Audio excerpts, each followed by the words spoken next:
Hey, what's going on, everybody? Welcome to another episode of Escape to the Quarterbin. As always, I am your host, Adrian Johnson, and I'm back once again with 4 new books that I think are going to be kind of a mixed bag, but hey, that's what we do on these shows. So first up, The Incredible Hulk, issue number 455, and this is cover dated August of 1997, written by Peter David and art by the great team of Adam Kubert and inker Mark Farmer. This period here, this 97 period, the Kubert brothers were on fire to me, man. They were just on fire. This cover here is kind of cut off, but it's drawn by Adam, of course, but inked by Jesse Delperdang, who I'm not sure. I don't want to speculate, but I want to say that he may have come up through the Kubert school, because I know that Andy Kubert also uses him as well quite extensively on his run on Kazar and Captain America around this same time. And Delperdang really became one of my favorite inkers, and he still is. Like, the stuff that he was doing on top of the Kubert brothers is so fantastic. But that's not to take away from the great Mark Farmer on the inside here. I remember when Adam Kubert was earmarked to take over the Incredible Hulk. I think with the issue prior to this, I think it was 454, because I remember the cover. The cover was white, all white mostly, with a negative space, and the Hulk and Wolverine were in silhouette falling down like this cliffside, because the story takes place in the Savage Land. What I loved about Kubert during this period, both of the Kuberts, was how dynamic, they were. It's like they really found their footing. Like, of course, they were doing, very dynamic stuff for years and years prior to this, but it seemed like they really found their sea legs. Like, they found that perfect balance between being super dynamic, but also, the restraint and showing that in the storytelling. Like here, you have basically Adam is setting up a 4-panel grid, for most of the issue. And that's to establish a rhythm. That's what grids do. They give you a rhythm, A, B, C, D, E, F, G, H, and you just proceed. It's almost musical in a way, the way that, the rhythm gives you the storytelling. And then if you have this storytelling established, you can afford to be, dynamic within the panels themselves. You know what I'm saying? Like this one here with Storm, and then you have the long shots of establishing where Storm is, and the environs of the house. So it's just really, really great stuff that Adam is doing here, man. Really great stuff.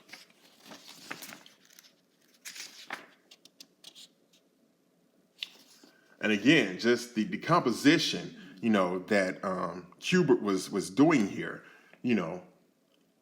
there's something that all of us, who aspire to be like sequential artists, including myself, can really learn from this. The type of restraint that you can have, in just storytelling and just working within panels instead of always trying to explode out of panels. Which Kubert can give you. He can give it to you with more than the best of them, but there's a time for everything. You kind of have to set things up before you get to the dessert. The whole issue can't be dessert. You know what I'm saying? Just like here, oh man, he's setting you up. Great cartooning. Like, look at this. Wham! Then wham, wham, wham, wham, wham, wham, wham, wham, wham, wham, wham, wham, wham, wham. Just, that's the other thing I love about Kubert. Both of the Kuberts, but especially Adam. He has no problem embracing his more cartoony side when need be, but he's able to balance it out, with traditional comic book, aesthetics as well. it's just able to just give you such movement and such detail. You know what I'm saying? That's just like, man, he can't help but be dynamic when he needs to be, but he's giving you all of that rhythm before setting you up for this stuff. You know what I'm saying? And this kind of puts me in the mind of, there's an issue of Marvel Fanfare drawn by Michael Golden. It's the Hulk facing off against Spider-Man. I want to say it's like issue number 47, but Hulk encased in like this machinery, and breaking out of it, kind of puts me in the mind of, what happened in that issue. And in fact, some of this line art, looks kind of similar. It's not a swipe. There's not a swipe at all. But I'm just saying it puts me in the mind of like some of that Michael Golden work from that particular issue.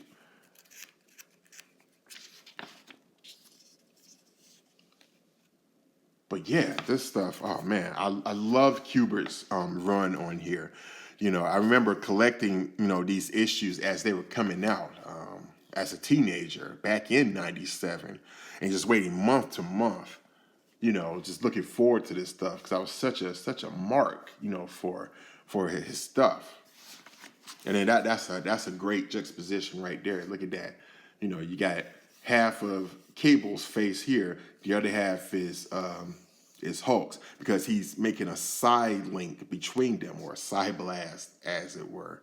They're trying to calm Hulk down by attacking his mind. You can't do it physically, because Hulk, the angrier Hulk gets, the stronger he gets, but you can attack his mind. That's where he's vulnerable at. And just good cartooning. Just not just good cartooning, great cartooning. You know what I'm saying? Great close-up of the Hulk right there. Man. And then here's a moment that I always love too. Okay, so Hulk thinks he's gotten away from the mansion, right? She's out amongst, the creatures outside of the X mansion. He's finally gone away. They're the only beings that can understand him. They're not like those puny humans. They don't judge him. So it's all quiet.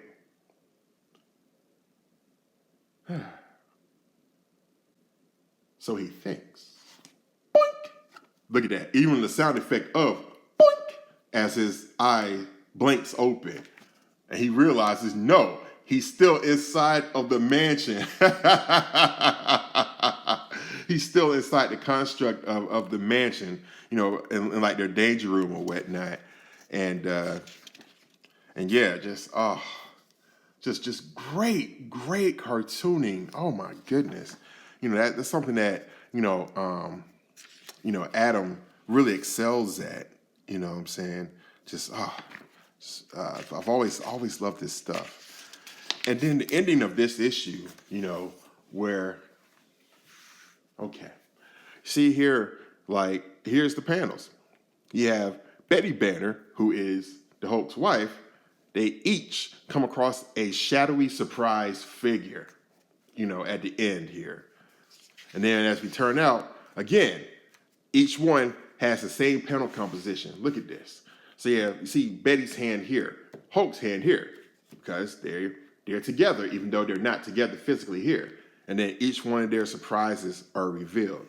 For Betty, it's the return of her father, Thunderbolt Ross, whom she thought was dead. And then here is the return of Apocalypse, who wants to make Hulk one of his new horsemen. And just great cartooning. I know I can't say that enough, but God, and Adam was doing this monthly, you know what I'm saying?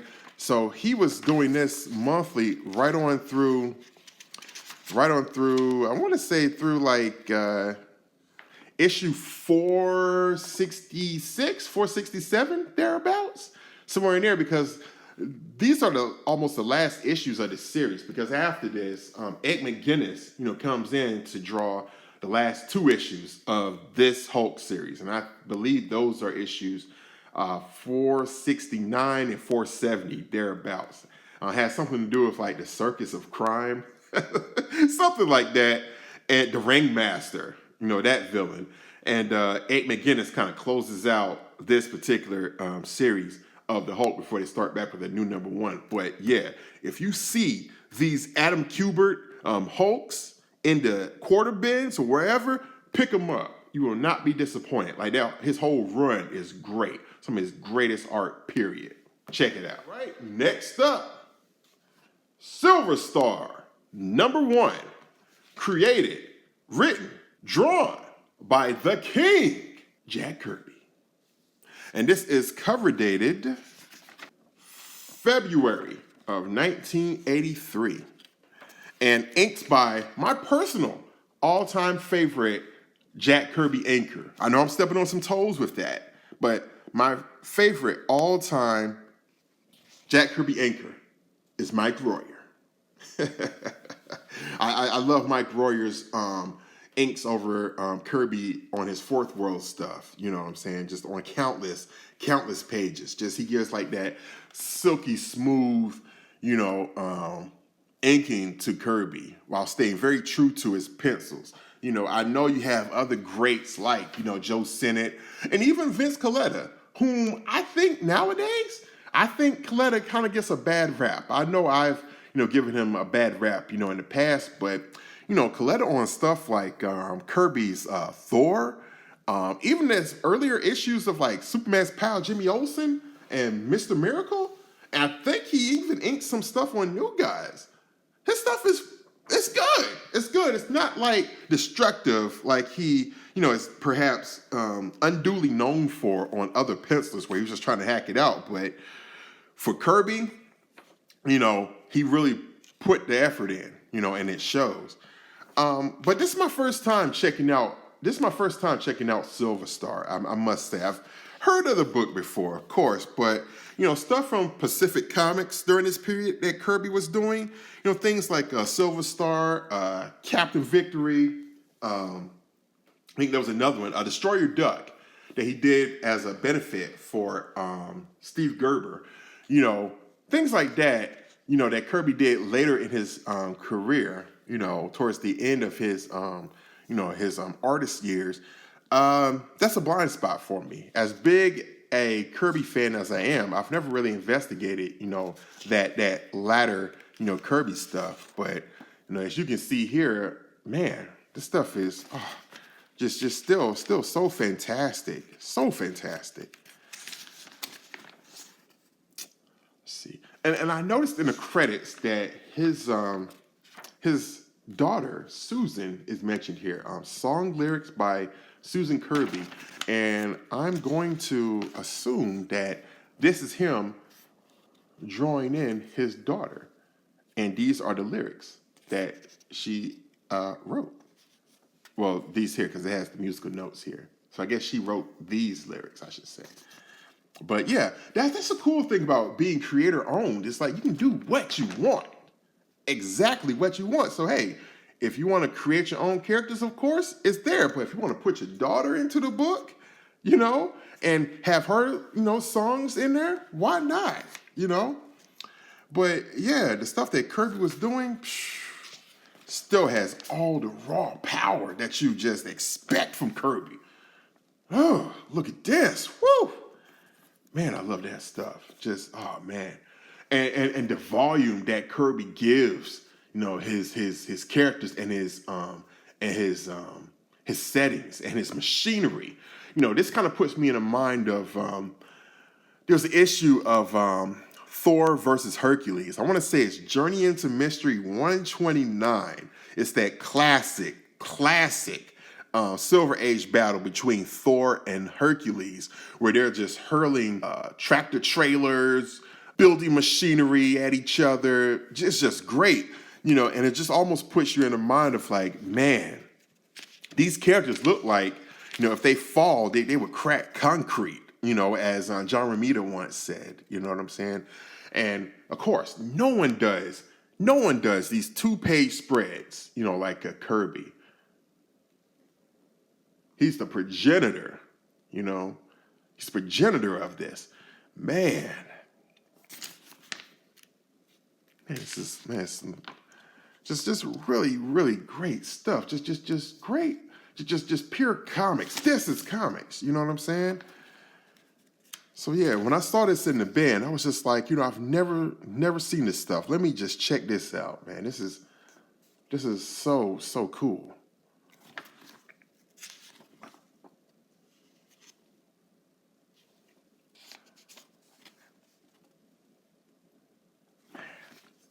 But yeah, I have a lot of Kirby stuff. I'm a big collector of his Fourth World stuff, and books that were done during that period. Like, of course, the big four of Mr. Miracle, New Gods, Forever People, and am I missing one? New Gods, Mr. Miracle, Forever People, and why am I blanking on this? And I guess you could count in, Superman's pal Jimmy Olsen, that kind of started, some of the thing going, some of the wheel turning, as well as his other books in there, like The Demon, Commandy, of course, Justice Incorporated, Richard Dragon, Kung Fu Fighter, The Dingbats of Danger Street. There's a lot of stuff that was going on during that period, and to me, that's probably my favorite Kirby period because his mind was so fertile, and it's like he was finally able to unleash, a greater majority of his vision than he had been, in previous years. Where yes, he was working with the writer, which helped in some ways to kind of corral those ideas. But now you're getting Kirby just unfiltered and unfettered. You know what I'm saying? It's as close as you're going to get to him. And this here is even closer, because it's not only him writing it, it's him also drawing it, and then the great Mike Royer doing the inks. And just, look at the dynamism on that figure. Only Kirby, baby. Man, look at that. Man, looking at just that great Kirby, man. Just such a rush, man. Just such a rush. That is Silver Star, issue 1. Check it out, by the great King Kirby. Next up, X. That's it. X. Oh, man.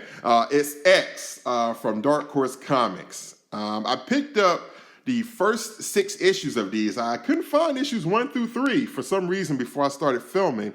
So I was able to grab 5, 4, and 6. And I noticed that issue 6 has this great Joe Quesada cover on it. And this actually puts me in the mind of there's a Wolverine image that Frank Miller drew. And I believe that was for the cover of the first printing of the Wolverine miniseries paperback. It's all white background, just like this, and it has Wolverine fighting his way through a gang of ninjas. You know what I'm saying? This kind of puts me in the mind of that, but I'm not saying it's a swipe or anything, just puts me in the mind of it. But yeah, this is during that early 90s period where Quesada was just on fire. You know what I'm saying? The reason I picked these up is that I'm a big fan of Doug Mahnke, during his 90s period. X was created by Stephen Grant, the writer, and drawn by Doug Mahnke, and here he is inked by Jimmy Palmiotti.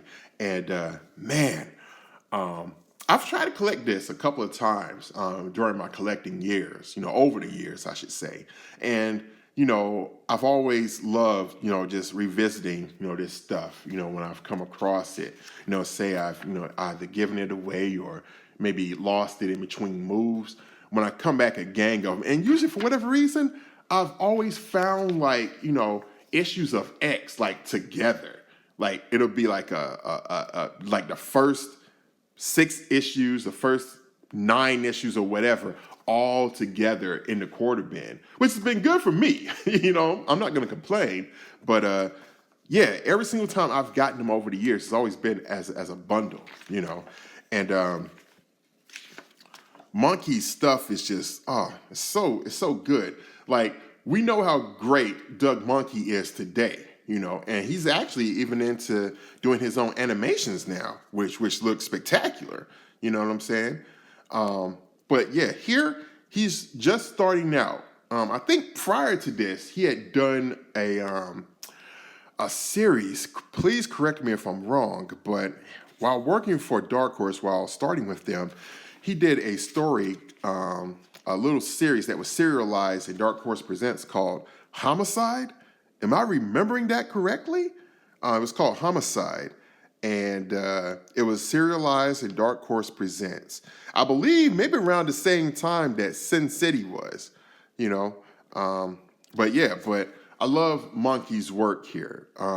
It's that 90s Dark Horse period. I love that work from the early 90s from the Dark Horse books. You have Doug Mahnke. You also have like Chris Warner, several others who are just giving you just like solid work, you know, that just is good comics, good storytelling. You know what I'm saying? And just a good alternative to like, you know, the stuff that Marvel and DC were doing at the time, you know? But yeah, Mahnke here, he would not have been out of place around this time, you know, rolling right into like something for, you know, Marvel or DC, you know, if he were able to, you know, doing something like a Daredevil or even a Batman run, you know, at this time, you know. He definitely excels at like the street level stuff, you know what I mean?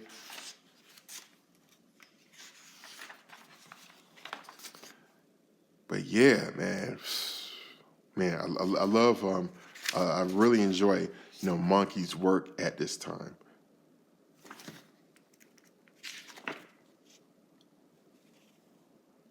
And then X is he's an anti-hero, from what I can gather. They came out of this imprint that Dark Horse was doing. It was like their answer to, you know, superhero comics. They created their own superhero universe called Comics Greatest World.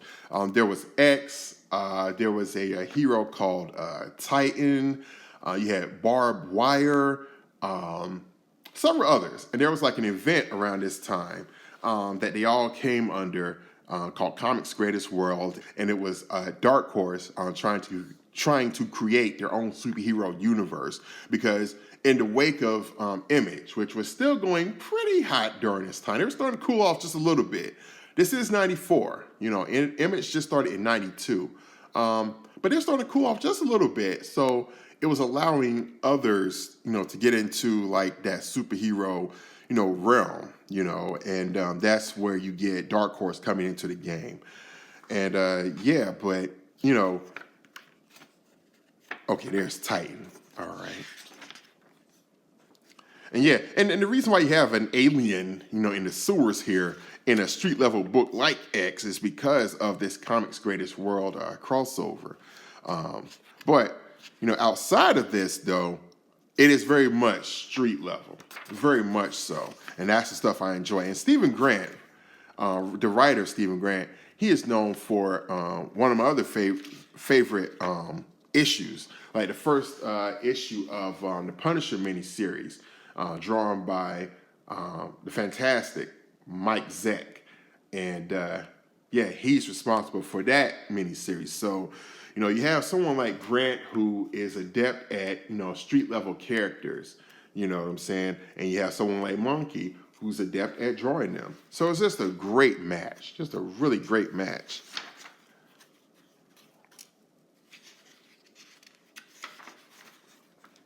So this is just a great example of Mahnke's early work, you know, as he was getting his sea legs, so to speak.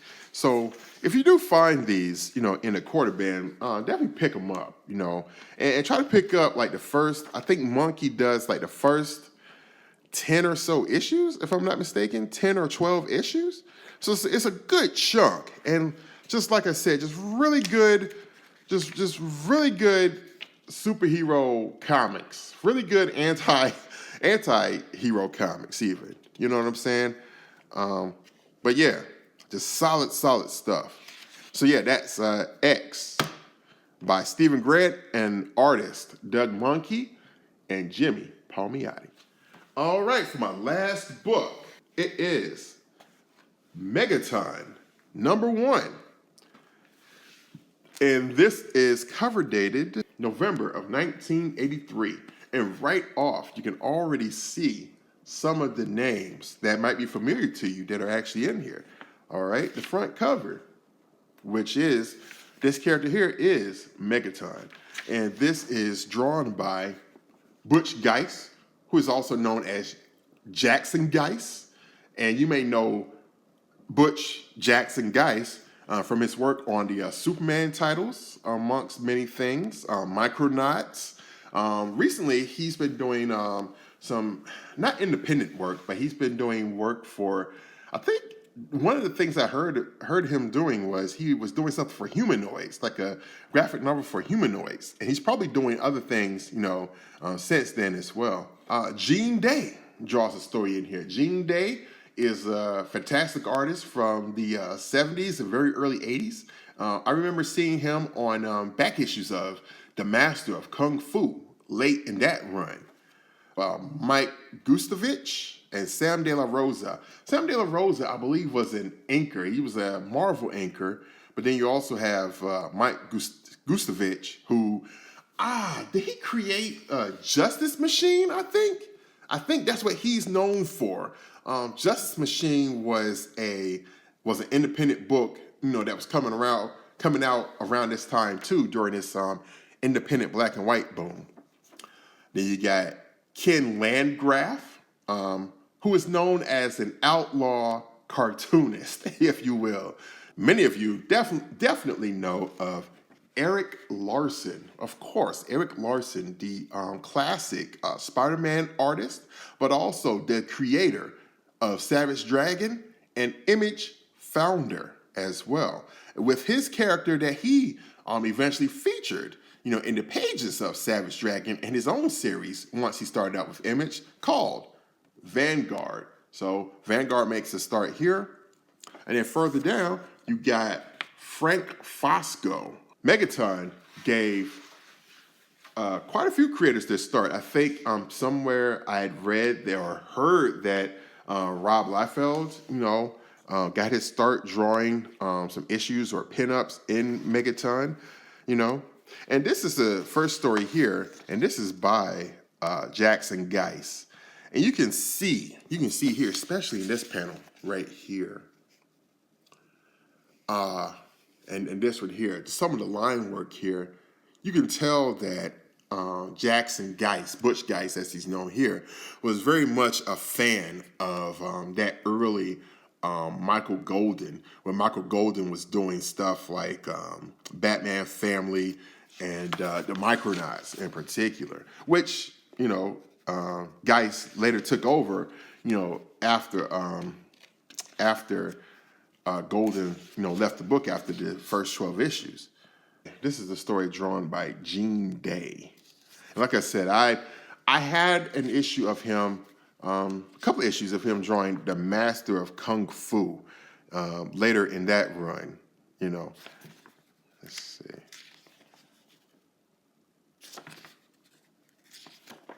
Is this still Gene Day? This doesn't look like. Maybe I skipped over a couple of pages. Okay, this is now, I did skip over a couple of pages. So this is now Mike Gustovich, the creator of Justice Machine, or the artist rather, that I mentioned earlier.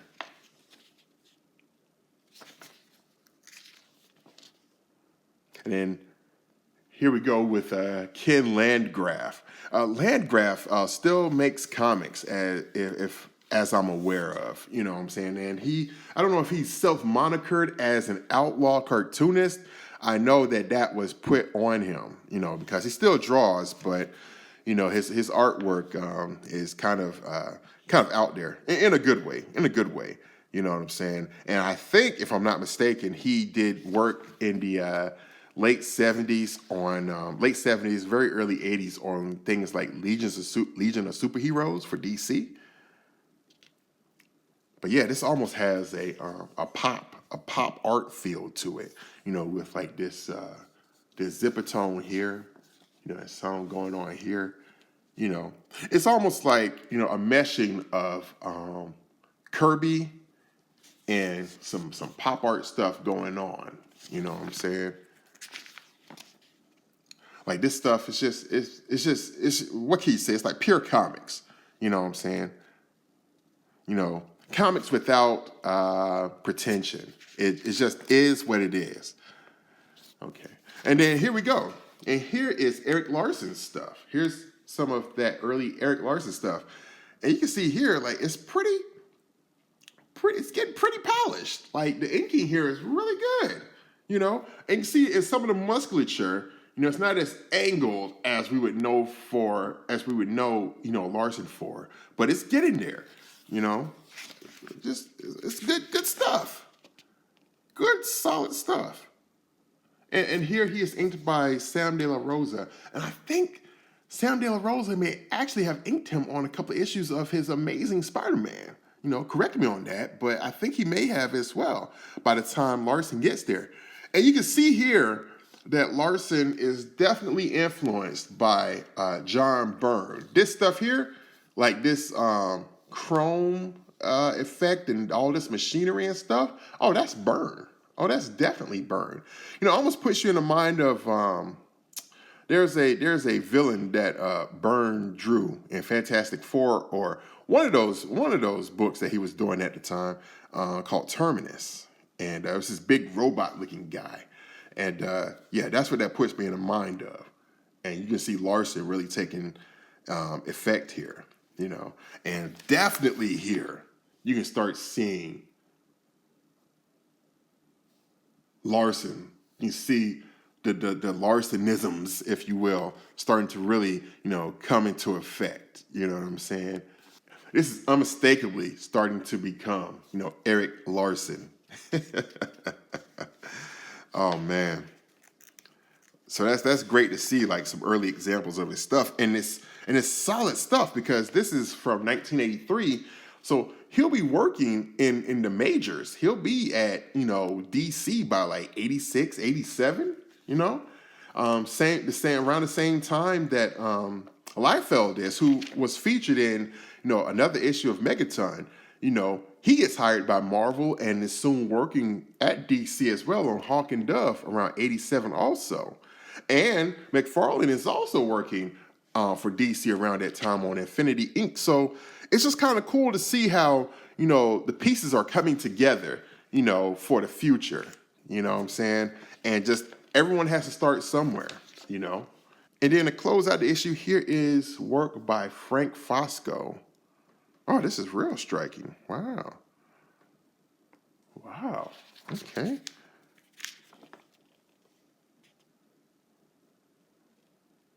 And that's what I love about these independent efforts, you know, as well. These black and white independent efforts, you know, they love using the screen tone, the zipper tone, you know, because that's what you would have, you know. Either it printed black or white, or you would print tones with it to get your grays and so forth.